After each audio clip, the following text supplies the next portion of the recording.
Hello friends, I am Saket Kumar Mishra from Vidya coaching centre और आप देख रहे हैं मैथ मिशन चैनल पर। यहाँ पे हम पढ़ाने जा रहे हैं। कल बताए थे कि तीन बिंदुएं संरेख कैसे होता है, इसके बारे में हम कल बताए थे कि तीन बिंदु संरेख तब होता है जब तीन बिंदुएं एक ही लाइन पर होगा तो संरेख उसको बोलते हैं। ये रहा मेरा एक रेखा और इस पे तीन बिंदु है। ये पहला बिंदु, ये दूसरा बिंदु और ये तीसरा बिंदु, ठीक है ना। ये तीसरा बिंदु है। एगो के हम नाम धर देते हैं ए, एगो के नाम धर देते हैं बी और एगो के नाम धर देते हैं सी, ठीक है। यहाँ पे कितना आया, पहला 2,1, दूसर का कितना आया 5,-1 और तीसर का कितना है 8,-3, ठीक है। तो सबसे पहले हम निकालेंगे ए से बी के बीच की दूरी हम निकालने जा रहे हैं।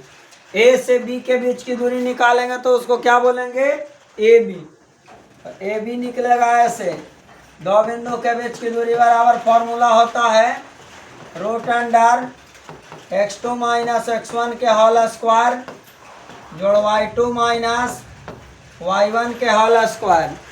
और इसको मानेंगे हम x1 y1, इसको मानेंगे हम x2 y2, ये मानेंगे हम। और यहाँ पे इस फॉर्मूला में हम पुट कर देंगे तो ये भी बराबर हो जाएगा रूट अंडर x2 के मान हो जाएगा 5 माइनस x1 के मान हो जाएगा, x1 के मान 2 हो जाएगा। चलिए होल स्क्वायर जोड़ y2 के मान हो जाएगा -1 माइनस y1 के मान 1 हो जाएगा। चलिए होल स्क्वायर, ये भी बराबर रूट अंडर 5 में से 2 घटेगा तो कितना हो जाएगा 3, तो 3 के स्क्वायर -1 को -1 जुड़ के कितना हो जाएगा -2 के स्क्वायर। ये भी बराबर 3 के स्क्वायर 9 और 2 के स्क्वायर कितना हो जाएगा -2 के स्क्वायर तो 4, तो रूट में हो जाएगा 13। यानी कि ए से लेके बी के बीच की दूरी जो है 13 आया। ए बी के बीच की दूरी आया कितना, तो रूट 13। ए बी के बीच की दूरी आया कितना, तो रूट 13 आया यहाँ। अब हम निकालेंगे ए से बी के बीच की दूरी निकालनी है। अब हमको निकालना है बी से सी के बीच की दूरी। बी से सी के बीच की दूरी को क्या बोलेंगे, बीसी बोलेंगे। बी से सी के बीच की दूरी को क्या बोला जाएगा, बीसी। और बीसी बराबर हमको निकालना है दो बिंदु के बीच की दूरी, तो यही फार्मूला लगाएंगे x2 माइनस x1 के होल स्क्वायर जोड़ y2 माइनस y1 के होल स्क्वायर। यहाँ तो x2 y2 पहले से है, ये है, इसको बना लीजिए x1 y1। और अब हम BC के बीच की दूरी निकाल रहे हैं तो हमको B और C वाला से मतलब होना चाहिए। तो B और C वाला से मतलब होना चाहिए, तो एक काम करते हैं हम लोग, BC बराबर, यह नहीं कि वाला x1 y1 बैठा दीजिएगा, B और C बिंदु से मतलब होना चाहिए।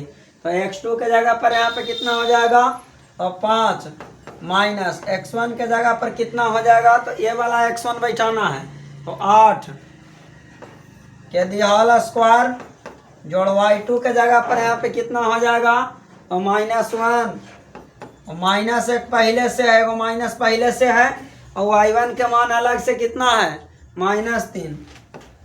एगो तो माइनस फार्मूले वाला है और एगो y1 के मान अलग से -3 है के दी होल स्क्वायर।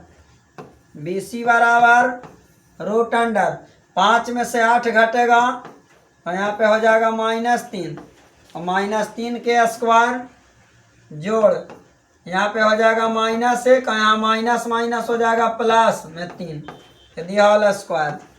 BC बराबर हो जाएगा रूट अंडर -3 के स्क्वायर प्लस 9 और 3 में से 1 घटेगा तो यहाँ पे 2 के स्क्वायर हो जाएगा। यहाँ पे भी -3 के ही स्क्वायर रखते हैं, अच्छा लगेगा, एक ही बार में स्क्वायर करेंगे तो 3 के स्क्वायर 9 2 के स्क्वायर 4, 9 4 कितना हो जाएगा, रूट में 13। तो यहाँ पे BC के भी मान कितना आया, तो BC के भी मान आ गया मेरा रूट 13। BC के भी मान आया है कितना, रूट 13। अब निकालेंगे हम AC, A के और C के बीच की दूरी। अब हम निकालेंगे पूरे के, अब हम यहाँ से यहाँ तक के हम पूरा के दूरी निकाल लेंगे, A से लेके C तक के बीच की दूरी निकाल लेंगे। तो AC बराबर फॉर्मूला क्या होगा, AC बराबर root under x2 minus x1 के होल स्क्वायर जोड़ y2 माइनस y1 के होल स्क्वायर। AC बराबर x2 माइनस x1। ध्यान दीजिएगा, अब यहाँ x1 y1 है, ये है। अब इसको जो है से अब ई वाला x1 y1 को हम बना लेंगे, यहाँ पे बना लेंगे x2 y2। और अब हमको ये वाला बिंदु और ए वाला बिंदु से मतलब होना चाहिए। तो x2 के जगह पर यहाँ पे हो जाएगा 2 माइनस x1 के जगह पर हो जाएगा 8 यदि होल स्क्वायर, जोड़ y2 के जगह पर यहाँ पे हो जाएगा कितना, तो 1 हो जाएगा माइनस सी वाला के बिंदु के मान कितना हो जाएगा, तो -3। तो माइनस माइनस क्या हो जाएगा, प्लस। 2 में से 8 घटेगा तो -6 के स्क्वायर, 1 और 3 जोड़ के कितना हो जाएगा, तो 4 हो जाएगा। तो 4 के स्क्वायर। AC बराबर -6 के स्क्वायर प्लस में 36 और 4 के स्क्वायर 16, 36 और 16 हो जाएगा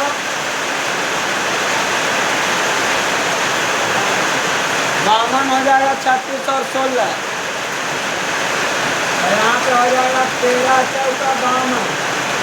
4 के बराबर 2 रूट, तो 4 के बराबर हो जाएगा 2 और रूट में रह जाएगा कितना, 13।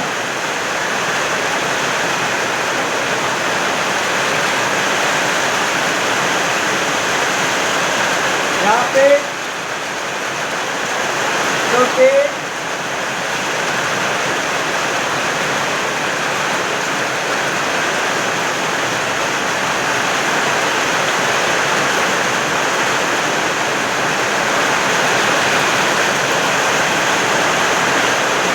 संरेख होने के लिए AB प्लस BC बराबर AC होना चाहिए। AB प्लस BC बराबर जोड़ के और पूरे के मान होना चाहिए।